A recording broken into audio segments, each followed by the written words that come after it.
In 1086, the clerks of William the Conqueror counted England's woods.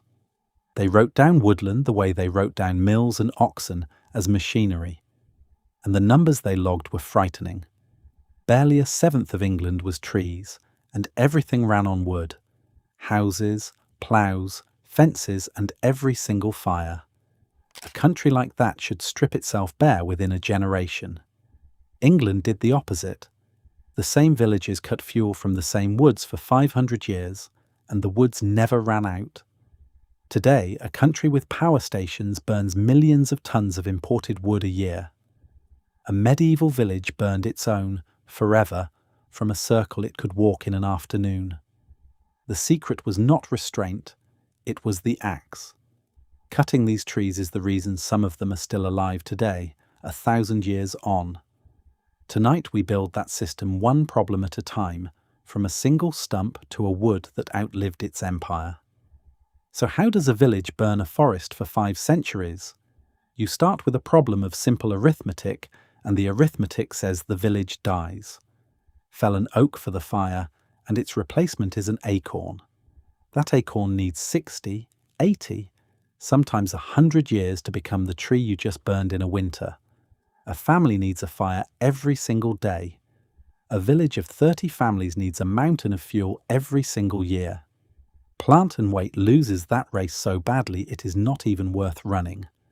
And the fire was only the beginning of the appetite. The bread oven wanted fast-burning bundles of brushwood. The brewer wanted fuel for every batch of ale, and ale was the daily drink. Lime kilns ate wood to make the mortar that held up churches, and salt pans boiled brine over wood fires for days at a stretch.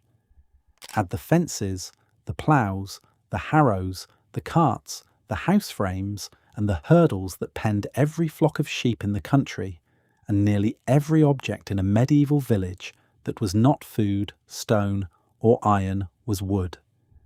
If that world had worked the way we picture a forest working, chop it down, wait for nature, England's trees would have vanished before the cathedrals were finished. The way out was not invented, it was noticed. Cut down a hazel, an ash, an oak, a willow, or a lime, and the tree does something that still surprises people the first time they see it. It refuses to die. The stump sits there through one winter, and then it erupts. A ring of new shoots leaps up around the cut, 5, 10, 20 of them, and they do not grow at seedling pace. They grow with the full force of an adult root system behind them, a root system that may have taken half a century to build and lost none of its power when the trunk came off. Shoots from a cut stump can put on 6 feet in a single season. In 7 to 10 years, they are poles as thick as your arm. Cut those, and the stump simply does it again and again. There is no meaningful limit. The trick works because broadleaf trees carry an insurance policy we rarely see. Under the bark of the stump and along the roots sit thousands of dormant buds, held asleep for decades by the living crown above them. Remove the crown and the signal that suppressed them vanishes, so the whole reserve wakes at once and sprints for the light, drawing on everything the roots have stored. The workers who lived off this reflex refined it into technique. They cut in winter, when the tree's energy was banked below ground. They cut low and clean, at an angle, so rain would run off the stump instead of pooling and rotting it. And they learned each species like a customer. Hazel came back fast and straight, ready in about 7 years. Ash and oak took longer and paid in heavier poles. Willow barely seemed to notice being cut at all. What grew back was called underwood, and underwood, not timber, was the crop most woods actually existed to produce. The practice is called coppicing, from a French word for a blow of the axe, and the cut stump is called a stool. It is not a medieval invention. When archaeologists lifted a wooden walkway out of the peat of the Somerset Levels, a track built across the marshes nearly 6,000 years ago, they found it was made from coppiced poles, cut to size from stumps that Stone Age hands had been harvesting on rotation. Medieval England did not discover the trick. It industrialized it. But the moment you have a field of tender young shoots, you have created a new problem, and this one has teeth. To a deer, a freshly cut coppice is a banquet laid out at exactly mouth height. Cattle, sheep, and goats feel the same way. One season of browsing kills the regrowth, and enough seasons of it kill the stool. The axe never killed these woods. Teeth could. So the villages fortified their fuel, and they did it with the seriousness of people defending a granary. Medieval coppices were ringed with earthen banks the size of small ramparts, topped with fences or laid hedges, with a ditch dug on the outside so a browsing animal faced a climb and a barrier in one motion. That engineering outlived its builders. English woods are still veined with these wood banks today, soft green ridges you can trip over centuries after the last warden walked them, and archaeologists read them like property deeds because the bank marks exactly where a managed wood began. Inside, each freshly cut panel got its own guard, a dead hedge of woven brushwood built from the very tops and trimmings of the trees just felled, a fence grown, cut and rebuilt on site. Straying beasts were serious business. Manor courts find their owners, and the fines sit in the rolls beside cases of debt and assault, because a cow loose in the spring regrowth was arson in slow motion. Where grazing animals had a right to share the ground, the workers simply moved the cut out of reach. Lop the tree at head height instead of at the ankle, and the shoots spring from up there, above the tallest muzzle. That version is called pollarding, and it is why old parks and hedgerows are full of trees with fists of branches on top of short, fat trunks. Same trick, different altitude. Wood and meat off the same acre, and neither one at the other's expense. Protected and regrowing, the wood now presents problem 3, and it is a scheduling problem. If the village cuts everything this winter, it has a glut this year and nothing at all for the next 7. Fires do not take years off. And then the village made the one decision that turned a trick into a system. Divide the wood into panels. Cut one panel each winter in strict order, and by the time you reach the last one, the first has grown back. The panels were called coops, and the wood became a wheel that turned once every 7 to 20 years, delivering a harvest every single winter, forever. Walk a working coppice and you walked through time zones. This year's bare stools, last year's waist-high shoots, 7-year rods ready for the hook, all standing in neat blocks. The village did not own a forest. It owned a slow machine with a dial on it. And every age on that dial had a buyer waiting. 2-year rods bent into binders for hedging and thatch. 7-year hazel split into wattle for walls and woven into hurdles, the portable fencing that moved every sheepfold in England around its pastures. Straight ash for rake handles and plough beams, springy poles for scaffolding, blocky offcuts for clogs and bowls, twigs bundled into besom brooms. The fire itself took 2 grades, thick billets for the long burn and faggots, tight bundles of brushwood sold by the 100 to bakers and brewers who wanted a fast, roaring flame under an oven.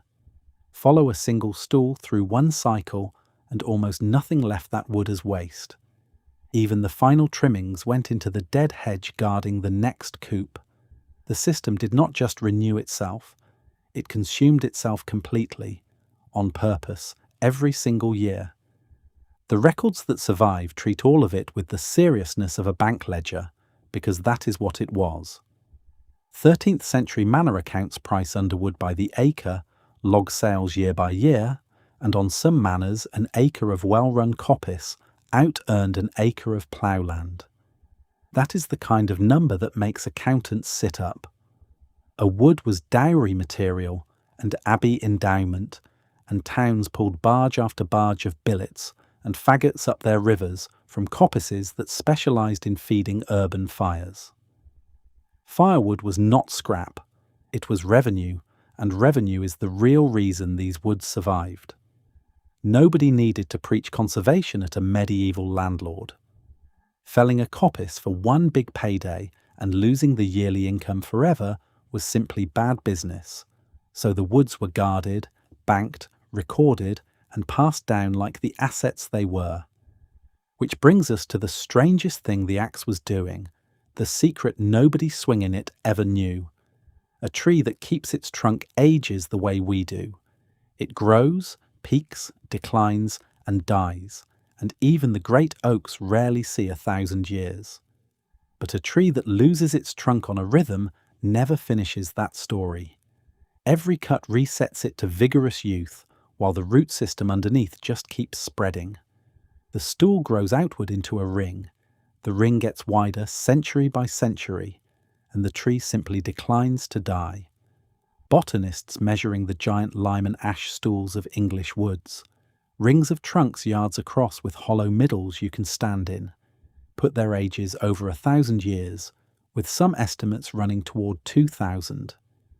Older than the cathedrals, older than England as a kingdom. Ecologists hunting for Britain's oldest living things keep arriving, again and again, not at the famous protected giants, but at working stumps. The most heavily exploited trees on the island became its most ancient life, not despite 500 years of cutting. Because of it, sit with how backwards that is. Every instinct we have about protecting nature says the way to keep a tree alive is to leave it alone. These woods ran the opposite experiment for 1,000 years, harvest after harvest on the same roots, and produced organisms that may outlast every untouched tree in Europe. The villagers were not trying to make immortal trees. They were trying to make January warm. Immortality was a side effect of rent day. And you can still put your hands on this world, which is exactly the point of it. If this makes you want to grab a piece of the past instead of just watching it, that is the whole idea behind the Medieval Way store, and it starts with the Medieval Bakery Collection. The Practical Recipes book walks you through real medieval dishes. The Sourdough Manual is for building and keeping a living leaven the old way. And the Sourcing Guide shows you where the right heritage grain still grows. But while the coppice was feeding every hearth in the village, something far hungrier was standing in the trees. Iron.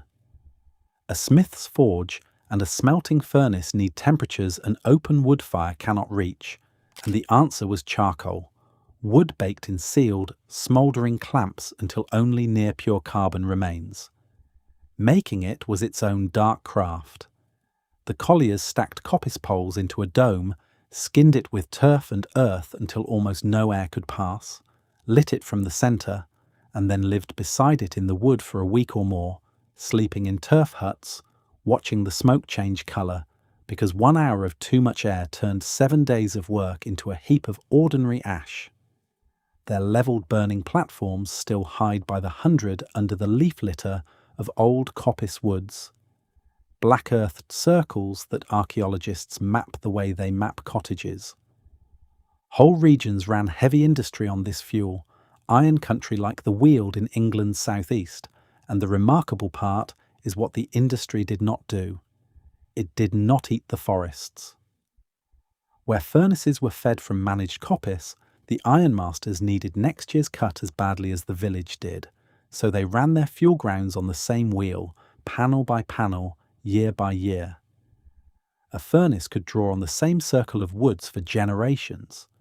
It was renewable energy running heavy industry at scale, 400 years before anyone felt the need for the term, and the proof is that the woods of the old iron districts are still standing.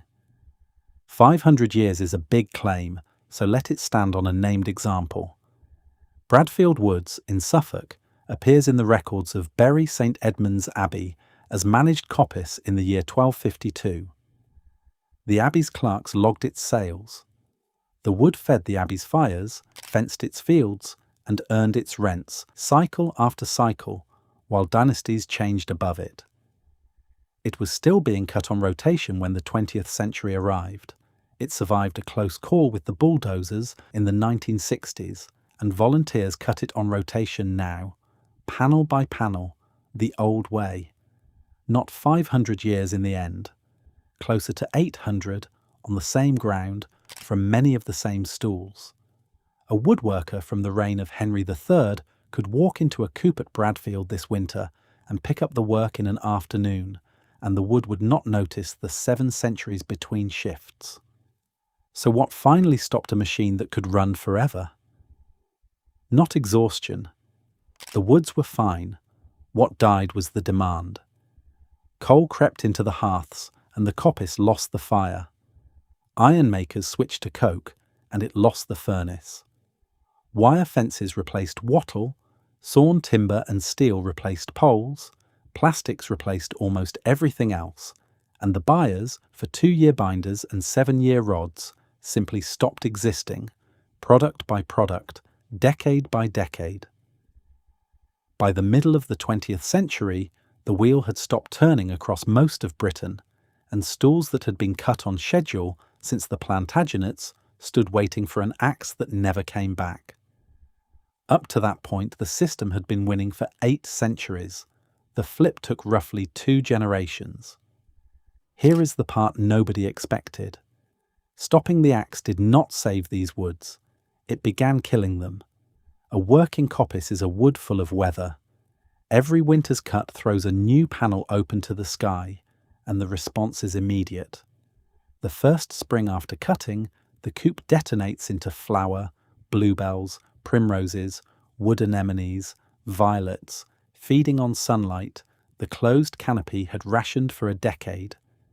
Butterflies follow the flowers. Nightingales nest in the thickets of year 3 regrowth. Dormice run the hazel like a road network. The entire community is timed to the wheel of cutting, and it had 1,000 years to set its clocks. Then the cutting stopped, and the lights went out. An abandoned coppice grows up dense and dark. The neglected stools stretch tall and heavy until they split apart under their own weight, and the species that lived on the bright, open cycle starve in the shade, wood by wood, decade by decade. Conservation surveys keep finding the same uncomfortable result. The richest life in an old English wood clings to the panels where cutting continued and vanishes where it stopped. For 1,000 years, the axe was not the threat to these places. It was the life support. Which is why the fix is refreshingly simple and small enough for a backyard. Coppicing has come back as conservation work and as craft, and the skill fits in an afternoon. Plant a hazel, give it a few years, then cut every stem to a hand's width above the ground in winter while the plant sleeps. It will not die. It will multiply, and every few winters after that it will hand you bean poles, pea sticks, plant supports, and firewood off the same root for the rest of your life and well past it. Cut on the slant so the stump sheds rain, keep the deer and rabbits off the first year's shoots, and you have already mastered the entire medieval curriculum. If you have no garden, the working coppices that survive run volunteer days every winter, and they will put a billhook in your hand. 1 plant, 1 old rule, an endless supply. The village machine, scaled down to a garden. There is a quiet lesson buried in all of this, and it is not that the past was wiser. It is that permanence came from use. The one relationship that reliably kept a wood standing through 800 hungry winters was needing it again next year. A wood that earned its keep had guardians, banks, ledgers, and a schedule. A wood that didn't had only sentiment, and sentiment does not sharpen a billhook. The stools at Bradfield are still throwing shoots this year, on schedule, waiting for the axe that keeps them young. We dig up the systems that kept ordinary villages alive. Subscribe for more. Which surprised you most, the immortal stumps, the woodland bank ledgers, or the charcoal furnaces? Stay curious.